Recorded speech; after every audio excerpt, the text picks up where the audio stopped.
अस्सलाम वालेकुम dear students. Class 9 biology का चैप्टर नंबर 8 हम पढ़ रहे थे। We were studying about minerals. So today we are going to discuss the calcium and iron role पढ़ने जा रहे हैं कि कैल्शियम और आयरन किस तरह से हमारी बॉडी में रोल प्ले करते हैं, किस तरह से इम्पोर्टेंट है, इनके सोर्सेस कौन कौन से हैं, अगर डेफिशिएंसी हो जाती है तो उसकी वजह से बॉडी को क्या इफेक्ट होता है। कैल्शियम की अगर हम बात करें तो जैसे कि आपको पता है कि कैल्शियम बोन्स के लिए जो है वो बहुत ज़्यादा ज़रूरी है।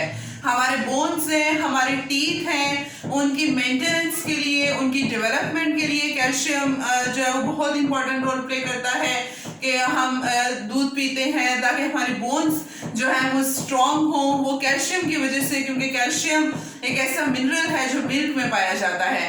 उसके अलावा जो है वो कैल्शियम हमारी सेल की जो मेम्ब्रेन है, सेल मेम्ब्रेन है, एनिमल सेल की जो मेम्ब्रेन है उसको भी कैल्शियम ने मेंटेन करना होता है। बेसिकली किस तरह से हमारी मेम्ब्रेन के अंदर कुछ कैल्शियम के पंप्स प्रेजेंट होते हैं, कैल्शियम पंप प्रेजेंट होते हैं जो कि हमारे सेल के अंदर और बाहर और सेल के अंदर जो कैल्शियम का लेवल है उसको बैलेंस करते हैं बेसिकली, और इस तरह से हमारा जो इलेक्ट्रोलाइट लेवल वो स्टेबल रहता है। उसके अलावा प्लांट सेल्स की अगर हम बात करें तो उनमें भी कैल्शियम बहुत जरूरी है, क्योंकि वो सेल वॉल में जो है वो उसको सख्त रखता है, रिजिड रखता है प्लांट्स की सेल वॉल को, और इस तरह से वो उनका सेल सर्वाइव रहता है। उसके अलावा कनेक्टिव टिश्यूज जो है हमारी बॉडी के कनेक्टिव टिश्यूज जैसे बोन्स हैं, बोन्स को भी कैल्शियम जो है वो मेंटेन रखता है।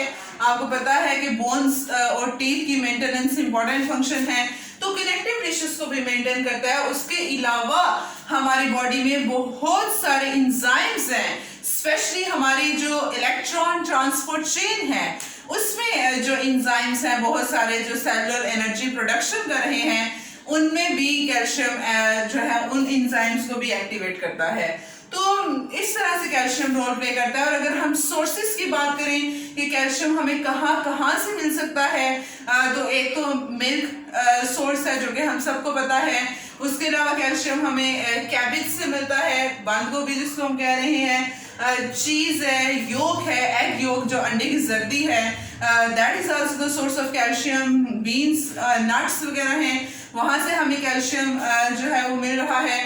तो इस तरह से हम उसकी जरूरत को पूरा कर सकते हैं। लेकिन अगर कैल्शियम की हमारी बॉडी में डेफिशिएंसी हो जाती है तो डेफिशिएंसी की वजह से ये होगा कि हमारी जो नर्व इंपल्स है उसकी ट्रांसमिशन नॉर्मल नहीं रहेगी। नर्व इंपल्स हमारे पास जनरेट होती रहेगी जिसकी वजह से हमारी जो बोन्स हैं वो बहुत ज्यादा वीक हो जाती हैं, जिसको हम टेटनी भी कहते हैं। इस कंडीशन को टेटनी, एक ऐसी कंडीशन जिसमें बोन्स बहुत ज्यादा वीक हो जाती हैं। रिकेट्स की भी बीमारी होती है, टेटनी की बीमारी होती है कैल्शियम की कमी की वजह से, और बोन्स बहुत ज़्यादा वीक हो जाती हैं। और अगर ये बच्चों में है अर्ली एज के तो उनकी तो हड्डियां टूटने का भी जो है वो खतरा होता है। तो इस तरह से हम अपनी कैल्शियम की कमी को इन सोर्सेज के जरिए पूरा कर सकते हैं, because this is very important mineral in our body, बहुत ज़्यादा इंपॉर्टेंट है। आयरन की अगर हम बात करें, आयरन भी इसी तरह से बहुत सारे रोल प्ले करता है। सबसे इंपॉर्टेंट रोल ये कि ये हमारे ब्लड में ऑक्सीजन को ट्रांसपोर्ट कर रहा है। And how it is transporting oxygen in our blood,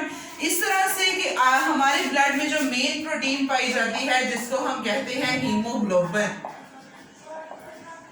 main protein है हमारे ब्लड की।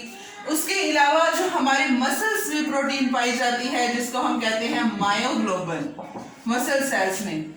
अब हीमोग्लोबिन में हीम जो है, अब हीम का सेंट्रल एटम आयरन है।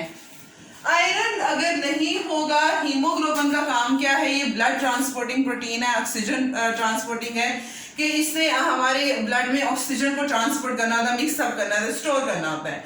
जब ये हीमोग्लोबिन जब आयरन की कमी हो जाएगी, उसकी वजह से हीमोग्लोबिन की नॉर्मल अमाउंट ब्लड में नहीं रहेगी, तो उसकी वजह से क्या होगा कि ब्लड ऑक्सीजन ट्रांसपोर्ट करने में सक्सेसफुल नहीं होगा, जिसकी वजह से फिर हमारे पास क्या होता है कि अनीमिया जैसा डिसऑर्डर आ जाता है, खून की कमी होना शुरू हो जाती है बच्चों में। मिनरल डेफिशिएंसी डिसीज है ये एनीमिया, तो वो एनीमिया बच्चों को जो है वो फेस करना पड़ता है।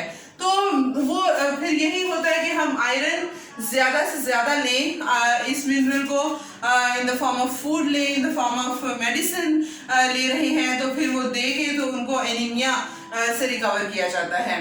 उसके अलावा हमारे जो मसल सेल्स हैं उनमें मायोग्लोबिन पाई जाती है। मायोग्लोबिन जो है ये प्रोटीन है, इसका भी आयरन ही इसमें पाया जाता है जो कि एनर्जी स्टोर करता है। उसके अलावा हमारे जो सेलुलर एनर्जी प्रोडक्शन का प्रोसेस हो रहा है, एटीपी बन रही है हमारी बॉडी में, जो रेस्पिरेशन हो रही है,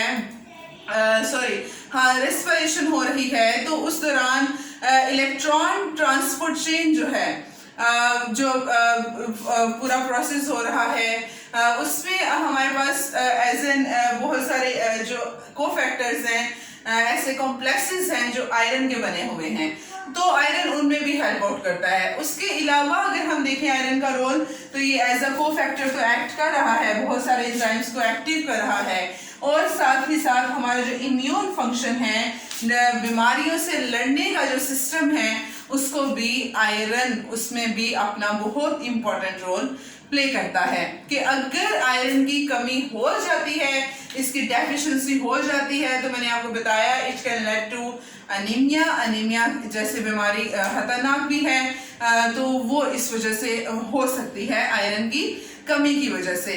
तो फिर खून की कमी हो जाती है, बेसिकली इन शॉर्ट हम उसको ये कहते हैं lack of haemoglobin, lack of blood की कमी हो जाना। और कहाँ से हम आयरन ले सकते हैं? पहली बात तो ये कि हम रेड मीट से आयरन हासिल कर सकते हैं। स्पिनिच, पालक है, पालक से हम आयरन लें, एग योक से आयरन लें, सर्टेन काइंड ऑफ पल्सेस हैं जहाँ से हमें आयरन मिल सकता है। तो आयरन के बहुत सारे, कैबेज से आयरन मिलता है, आयरन के बहुत सारे रिसोर्सेज हैं जहाँ से हम ले सकते हैं इन मिनरल्स को। तो ये था हमारे पास role of calcium and iron के, किस तरह से कैल्शियम और आयरन अपना रोल प्ले करते हैं। कल हम विटामिन के बारे में पढ़ेंगे कि ये विटामिन क्या हैं और वो किस तरह से हमारी बॉडी के लिए इम्पोर्टेंट है, उसकी कितनी तरह की टाइप्स हैं, कितने तरह के विटामिन पाए जाते हैं, उसके बारे में कल हम इंशाल्लाह पढ़ेंगे। आज के लिए इतना ही। अस्सलाम वालेकुम, अल्लाह हाफिज।